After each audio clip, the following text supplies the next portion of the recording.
चंद्रशेखर नगर में रत्नदत्त नाम का एक सेठ रहता था। उसकी एक लड़की थी जिसका नाम था उन्मादिनी। जब वह बड़ी हुई तो रत्नदत्त ने अपने नगर के राजा के पास जाकर कहा कि यदि आप चाहें तो राजा मेरी बेटी से ब्याह कर सकते हैं। राजा ने 3 दासियों को लड़की को दिखाने को कहा। उन्होंने उन्मादिनी को देखा तो उसके रूप पर मुग्ध हो गईं, लेकिन उन्होंने यह सोचकर कि राजा उसके वश में हो जाएगा आकर कह दिया कि वह तो कुलक्षणी है। राजा ने सेठ से इनकार कर दिया।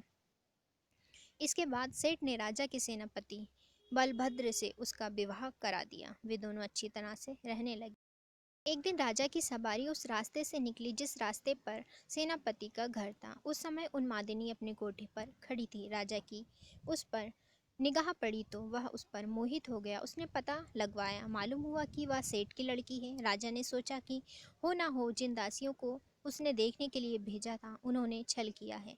राजा ने उन्हें बुलाया तो उन्होंने आकर सारी बात सच सच कह दी। इतने में सेनापति वहाँ आ गया। उसे राजा की बेचैनी मालूम हुई। तब उसने राजा से कहा, स्वामी यदि आप चाहें तो उन्मादिनी को ले लीजिए।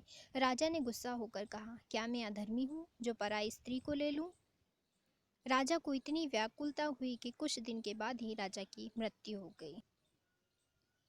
इस बात से सेनापति बहुत दुखी था। सेनापति अपने गुरु के पास गया और उसने अपने गुरु को सारी बात सच सच बता दी और कहा, गुरुजी अब मैं क्या करूं? गुरु ने कहा, सेवक का धर्म है कि स्वामी के लिए जान दे दे।